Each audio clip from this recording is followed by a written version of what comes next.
إن الحمد لله نحمده ونستعينه ونستغفره ونعوذ بالله من شرور أنفسنا ومن سيئات أعمالنا. من يهد الله فلا مضل له ومن يضلل فلا هادي له،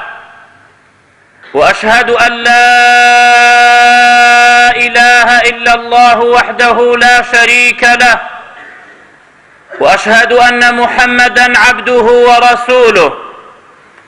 يا أيها الذين آمنوا اتقوا الله حق تقاته ولا تموتن إلا وأنتم مسلمون. يا أيها الناس اتقوا ربكم الذي خلقكم من نفس واحدة وخلق منها زوجها وبث منهما رجالا كثيرا ونساء، واتقوا الله الذي تساءلون به والأرحام إن الله كان عليكم رقيبا. يا أيها الذين آمنوا اتقوا الله وقولوا قولا سديدا يصلح لكم أعمالكم ويغفر لكم ذنوبكم، ومن يطع الله ورسوله فقد فاز فوزا عظيما. أما بعد، فإن أصدق الحديث كتاب الله، وأحسن الهدي هدي محمد صلى الله عليه وعلى آله وسلم، وشر الأمور محدثاتها، وكل محدثة بدعة، وكل بدعة ضلالة، وكل ضلالة في النار. وبعد، باسی فەرزیەتی نوێژمان کرد کە خوای گەورە و میهرەبان لە ئاسماندا کاتێ شەوڕەوی کرا بە پێغەمبەر صلی الله عليه وسلم. خوای گەورە و میهرەبان لە دوای ئەوەی کەوا پێغەمبەر صلی الله عليه وسلم ئەگەڕاوە بۆ لای موسا سەلامی خوای لەسەر بێت و ئەگەڕاوە بۆ لای خوای گەورە و میهرەبان، هەتا وەکو ئەو 50 فەرزە لە شەو ڕۆژێکدا ڕەحمەتی خوای گەورە و میهرەبان ئەوە بوو کە ئەو 50 فەرزە بۆمان بکات بە 5 فەرز، بەڵام لە ئەجرا 50 فەرزەکەمان بۆ هەیە. خدا فەرمووی من کاتێ قسەیەکە فەرمم نایگۆڕم، لە ئەجرا 50 نوێژەکەتان بۆ هەیە، بەڵام وەکو فعل و کردەوە ئێمە لە شەو ڕۆژێکدا 5 فەرز لەسەرمان فەرز کراوە. و نوێژکردن براکانم عەزیمە و جێگای بەرز و تایبەتی خۆی هەیە لە ئاینی پیرۆزی ئیسلامدا. بۆیە پێغەمبەری خوا صلی الله عليه وعلى آله وسلم ئەفەرمێت واعلموا أن أفضل أعمالكم الصلاة، وباش بزانن كتشاكترين كردوتان للاي خوا نيوشكانتانا. بلان بابزانين صلاة يعني معنايتي لزباني عربي دا ولا شرع دا صلاة يعني تي، وأجر پاداشتی أو صلاة تي كإيمان جانية دين. بويا للغة دا الصلاة يعني الدعاء، صلاة يعني الدعاء. پیغمبر إخوة صلى الله عليه وعلى آله وسلم أفرميت إذا دعي أحدكم إلى طعام فليجب. أجر كسي لإيوة بانكرا بونا نخواردن باجوادي أو بانجا بداتو بچي بونا نخواردنكا. أفرميت فإن كان صائما فليصلي. أجر بالرجوع سنة فليصلي يعني فليدعو، با دعابك أبو صاحب مالك لبروي بالرجوع. وإن كان مفطرا فليطعم، وأجر بالرجوع بانانا كي بخوا، وأتأجر بالرجوع فليصلي يعني دعاء بوبكات، دعاء خير بك أبو صاحب مالك. أما للغة صلاة يعني الدعاء، ولا شرع دا أقوال وأفعال مفتتحة بالتكبير مختتمة بالتسليم بشرائط مخصوصة. ولا شرع دا نوشكردن يعني هندي وتهي ايري هندي حركات هي ايكي ونوشك دستي بيكي با الله اكبر ولنوشك ابي توا با السلام عليكم ورحمة الله وبتن شرطي كشرع بماني داناوا او اقوال او افعاليك انجامي ادي لا شرع دا ولا قرآني في روز دا سبارت بنيوش سبارت بالصلاة كان معنايكي هاتو ولا قرآن دا يكلا معنى كاني بمعنى الدعاء تيت خواهي قولوا مهربان باسي صلاتك واتا أفرمي يعني دعاء خدا أفرمي لسورة توبة دا خذ من أموالهم صدقة تطهرهم وتزكيهم بها وصل عليهم إن صلاتك سكن لهم أفرميت وربقنا لمالكانيان لصدقة ولزكاة بو أوي مالكانيان باق بيتوا ودلو دروني أوان باق بيتوا خدا أفرميت وصل عليهم أمجاك صل عليهم يعني أمجا دعاء خير يعني بوك كأي پیغمبر صلى الله عليه وسلم لبر أوي إن دعاءك سكن لهم دعائي تو صلاتي تو بو أوان جي أويك كدل آرام بقريت خذ من أموالهم صدقة تطهرهم وتزكيهم بها وصل عليهم واتدعايا بوكا أمل سورة توبة وهندشن صلاة بمعنى استغفار هاتوا خدا أفرمي سورة أحزاب دا إن الله وملائكته يصلون على النبي يا أيها الذين آمنوا صلوا عليه وسلموا تسليما أي إيمان داران إيوش صلوات بدن صلوا يعني الاستغفار يعني داواي ليخوشبون بكن لخوابو پیغمبر صلى الله عليه وسلم واتا الصلاة ليلة بمعنى استغفار هاتوا لشون يكي تردا بمعنى الرحمة هاتوا خدا فرميت هو الذي يصلي عليكم وملائكته ليخرجكم من الظلمات إلى النور وكان بالمؤمنين رحيما هو الذي يصلي عليكم أو ذاتي أخوة جورو مهربان كي يصلي عليكم يعني رحمتان فيك صلاة يعني بمعنى الرحم ولا شونك تردا بس بنيوجي ترس هاتوا يعني لوقت يبدا اگر انسان كترسناك بو لكاتي شرابو لوقت لشونك وهايا بو كجي ترس بيت خواهي جورو مهربان دا قرآن دا فرمويتي لسورة نساء دا وإذا كنت فيهم فأقمت لهم الصلاة فلتقم طائفة منهم معك أويك طائفيك لقوتوا نيوجي جماعت بكن أقل شرشابون جماعتك تري بابك سككان يعني وبوستن واتا صلاة الخوف لشون يبدأ بصلاة جنازة هاتوا نيوجي جنازة خدا لسورة توبة دا أفرميت ولا تصلي على أحد منهم مات أبدا ولا تقم على قبره إنهم كفروا بالله ورسوله وماتوا وهم فاسقون خدا أفرميت ولا تصلي على أحد منهم مات أبدا أي پیغمبر إخوة صلى الله عليه وسلم نيجي جنازة لسر كسي لوانا نكي لو دور روانا أبدا هتايا ولا تقم على قبري لديار قبر كان يان موسى واتدعا بومكا لبرأوي أوان هرب بردوامي كفر يان بخوا وبپیغمبر إخوة كرد وببردوامي خريكي تاواني آشكرابون ولا تصلي على أحد منهم واتنيوجي جنازة لشونك تردا بنيوجي سفر هاتوا إنسان كاتي سفر أكا لمالو درجة الراب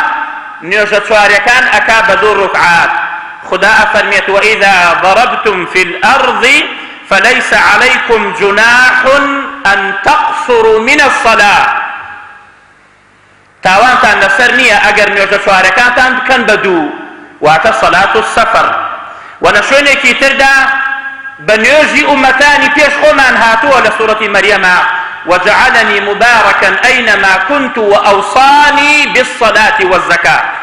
لسردم عيسى سلامي خواهي لسربيت لبيش عيسى أن يجهر هبوها مو بيغمبران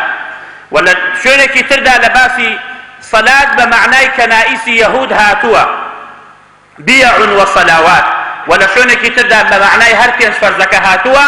وەکو لە سوورەتی بەقەرەدا و لە زۆر ئاەتی تردا خدا فەرمێت وأقيموا الصلاة وآتوا الزكاة واركعوا مع الراكعين پێنج فەرزە نوێژەکانتان بکەن زەکاتی ماڵەکەتان دەربکەن لەگەڵ ئەو کەسانەیە ڕکوع بەرن کە ڕکوع بن واتە بە نوێژی جەماعەت ئەنجامی بدەن خدا ئەفەرمێت ولا شوێنێکی تردا سەلات بە معنای ئیسلام هاتووە وەکو لە سوورەتی قیامەتدا خوای گەورە ئەفەرمێت فلا صدق ولا صلى أي لا صدق بالراس نخست وقيامت ولا صلى يعني ولا أسلم إسلامش نبوة أمنا واني لقرآن هاتوا ونوش فضيلتي قال زورا ومرتبي قال برزل لا إخواي قورو مهربان بويا تاكترين كردوي إما بولا إخواي قورو مهربان نوشكان معنا پیغمبر إخوة صلى الله عليه وسلم وكل صحيح ترغيب وترهيب ده هاتوا أفرميت جاء رجل إلى النبي صلى الله عليه وسلم فقال أرأيت إن شهدت أن لا إله إلا الله وأنك رسول الله وصليت الصلوات الخمس وأديت الزكاة وصمت رمضان أفرميت فممن أنا پیاده کات بلای پیغمبر صلی الله علیه وسلم 361 لصحیح ترغیب و ترهیب دا ای پیغمبری خوا اگر من شایەتی بدەم کە هیچ ئیلاهێک نییە بە حەق بپەرسترێت ئیلا الله شایستەی ئەوەیە بە حەق بپەرستێت و شایەتی ئەدەم کە تۆ نێدراوی خوای گەورە و میهرەبانی و پێنج فەرزە نوێژەکەم ئەکەم زەکاتی ماڵم دەرەکەم مانگی ڕەمەضان بە ڕۆژوو ئەبم فممن أنا من لكام تاقمم أي پیغمبري خواه من لكيم فرموي من الصديقين والشهداء تول الرازقوياني تول الشهيداني لمرتبي أوان دا حشرك لي لقيامت كواتا پێنج فەرزەی نوێژی کردووە لە ڕازگۆیانە بیت ولا شەهیدانە ئەبیت ولا صحيح مسلم دا پیغمبري خواه صلى الله عليه وسلم أفرميت أرأيتم لو أن نهرا بباب أحدكم يغتسل فيه كل يوم 5 مرات هل يبقى من درنه شيء قالوا لا يبقى پیغمبری خواه صلى الله عليه وسلم فرموي آية خبرم پێ نادەن ئەگەر بێت و جۆگە لە ئاوێکی پاک بە بەردەم ماڵەکەتانە ڕەت بێت ڕۆژی 5 جار خۆتی تیا بشۆی لەو ئاوە هل يبقى من درنه شيء آية بيساي بجانتوا أمينيت بيسي أمينيت بجانتوا بصحابكاني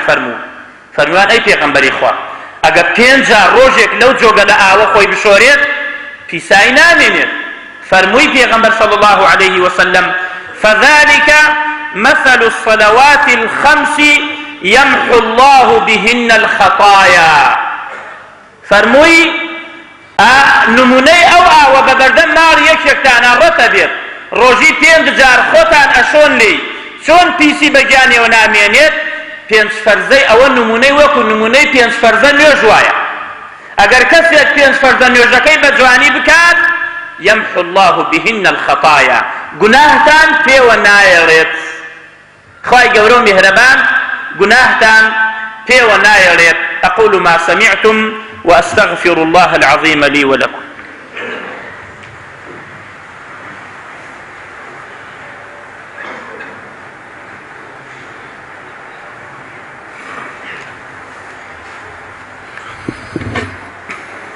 الحمد لله رب العالمين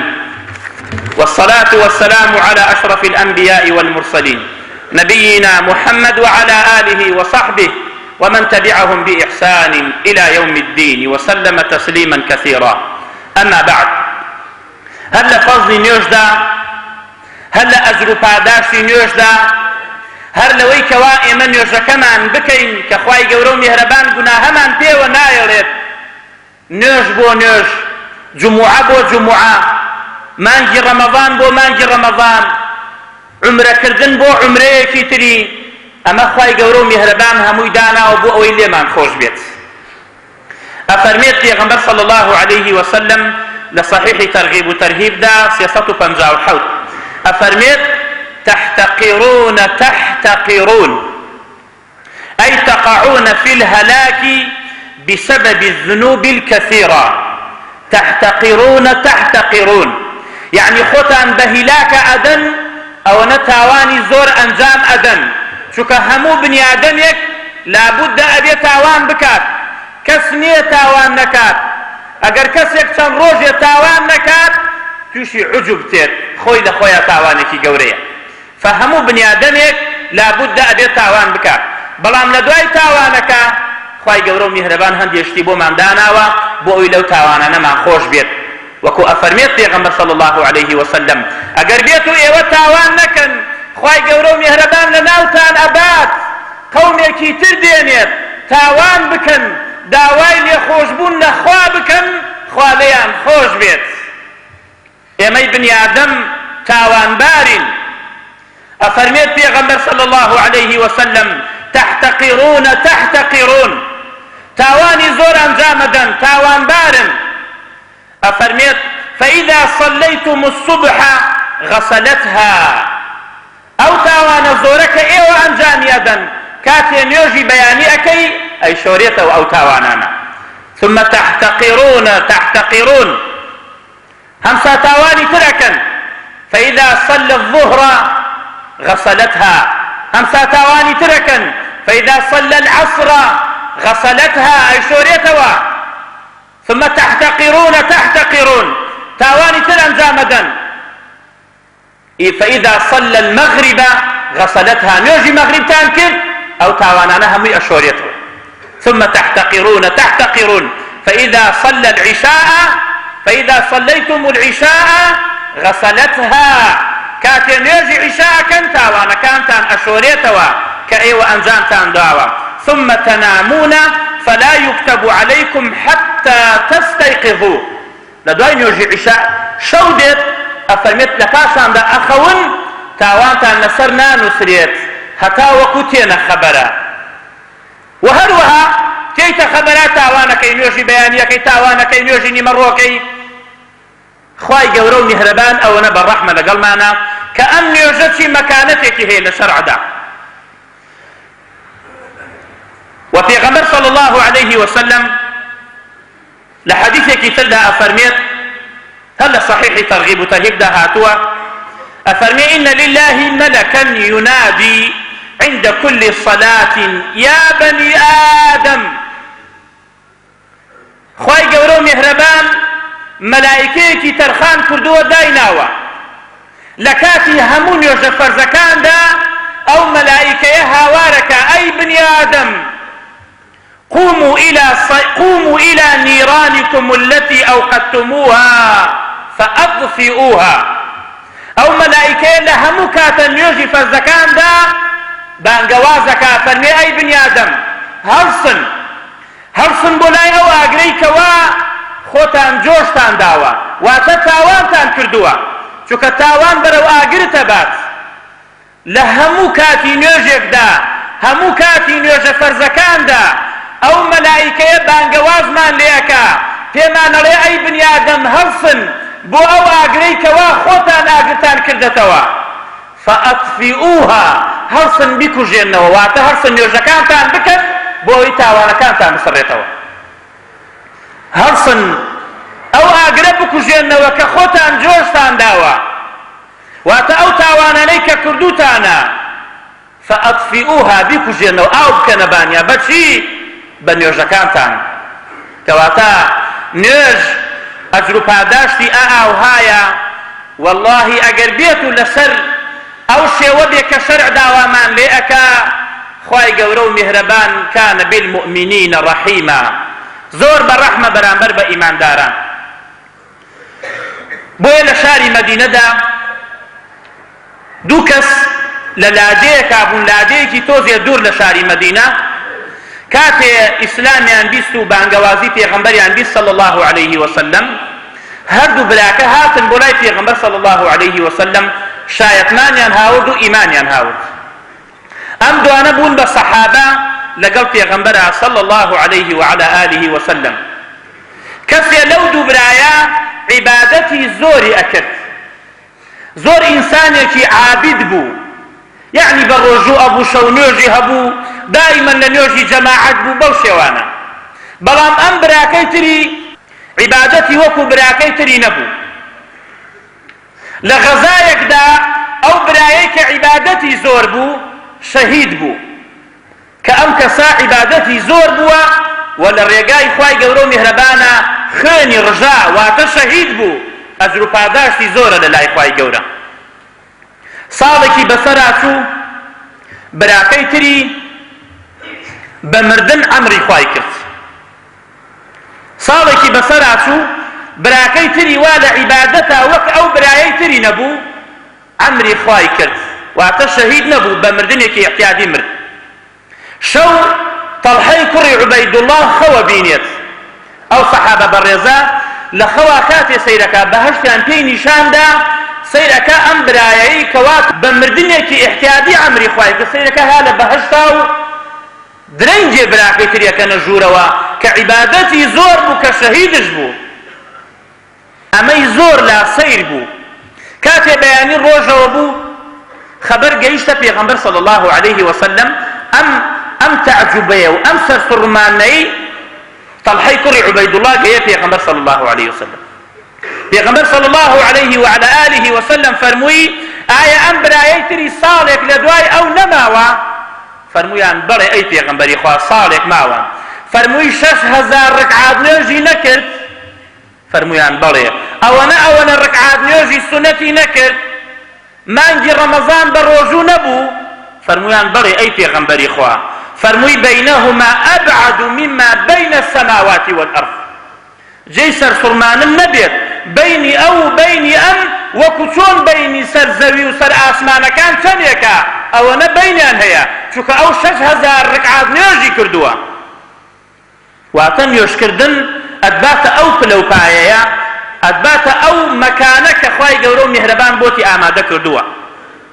بۆیە نوێژکردن فەزلی گەلێ زۆرە ئەفەرمێت پێغەمبەر صلی الله عليه وسلم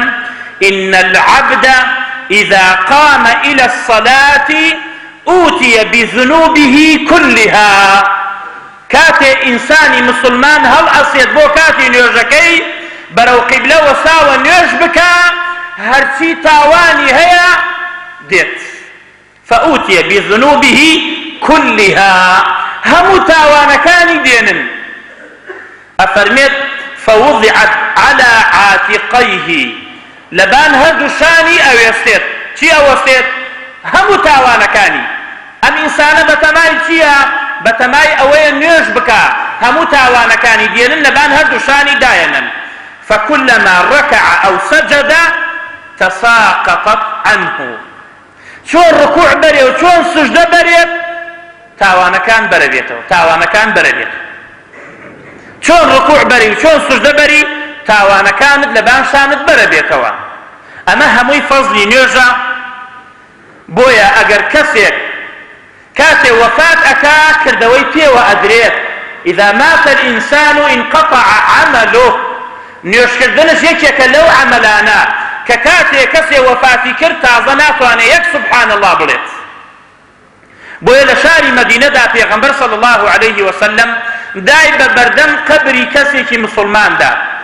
سيري قبركي كردو سن صحابي لقل يا أبو فرموي يكي لوانا كالراوي حديثك يا أبو هريرة أفرميت مر بقبر فقال من صاحب هذا القبر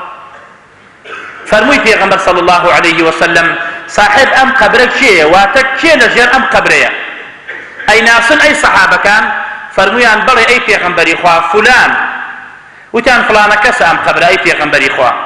پیغمبري خواه صلى الله عليه وسلم روي كده صحابة كانوا بياني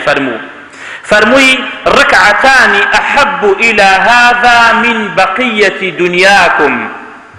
ووالله يساك دو ركعات نيوش للاي صاحب ام قبره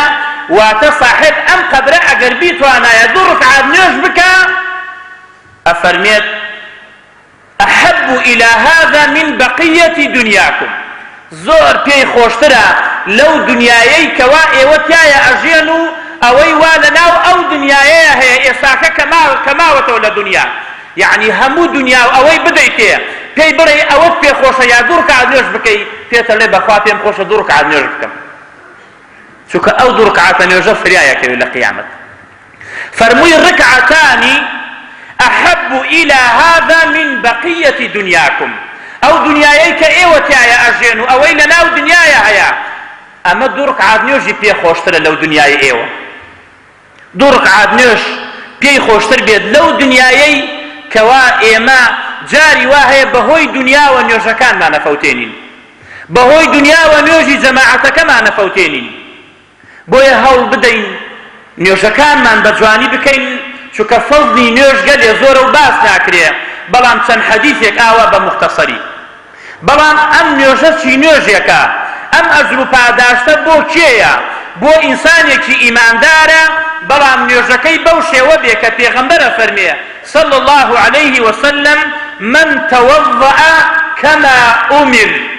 کەسێ دەستنوێژێ بگرێ وەکو چۆن ئەمری پێکراوە، نەک لە خۆتەوە دەستنوێژ بگری، نەک لە خۆتەوە زیکر بڵێی، نەک لە خۆتەوە شێوەی دەستنوێژەکە بگۆڕی، نە من توضأ كما أمر وصلى كما أمر، ونوێژەکەی ئەنجام بدە وەکو چۆن ئەمری پێکراوە. ئەفەرمێت غفر له ما تقدم من عمل، وفي رواية غفر له ما تقدم من ذنبه. کەسێ دەستنوێژەکەی بەو شێوە بکا کە شەرع ئەمری پێکردا و نوێژەکەی بەو شێوە بکا کە شەرع ئەمری پێکردووە، ئەفەرمێت خوای گەورە و میهرەبان لە گوناهەکانی خۆشە بێ هەچی کردبێ بەلەوسا، هەچ عەمەلێکی خراپ، هەچ تاوانێکی کردبێ، مادام نوێژەکەی کرد إن الحسنات يذهبن السيئات ذلك ذكرى للذاكرين. بەڵام نوێژەکان شەرتی خۆی هەیە، ڕوکنی خۆی هەیە، واجباتی خۆی هەیە، بەو شێوە بێ کە شەرع داوای کردووە إن شاء الله ئەم هەموو ئەجر و پاداشتەی تیا هەیە. إن الله وملائكته يصلون على النبي يا أيها الذين آمنوا صلوا عليه وسلموا تسليما.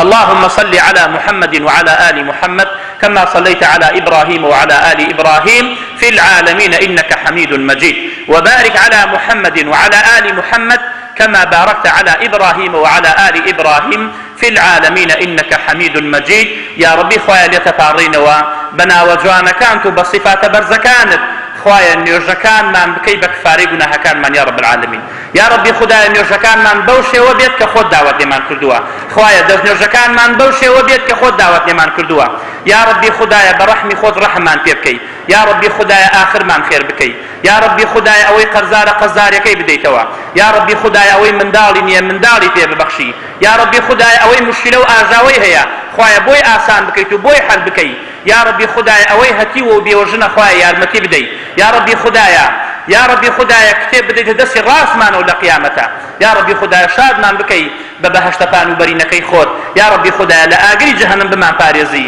یا ربی خدایە لە ئاگری جەهەنەم بمان پارێزی، یا ربی خدایە بە ڕەحمی خۆت لە ئاگری جەهەنەم بمان پارێزی. خوايا شفای نەخۆشەکانمان بدەی، خوايا ڕەحم لە مردوەکانمان بکەی، خوايا ڕەحم لە ئێمەش بکەی کاتێچین بۆ لایەن، یا ربی خدایە وامان لێ بکەی زیاتر عیبادەتی تۆ بکەین. آمين يا رب العالمين. سبحان ربك رب العزة عما يصفون وسلام على المرسلين والحمد لله للعالمين. وأقم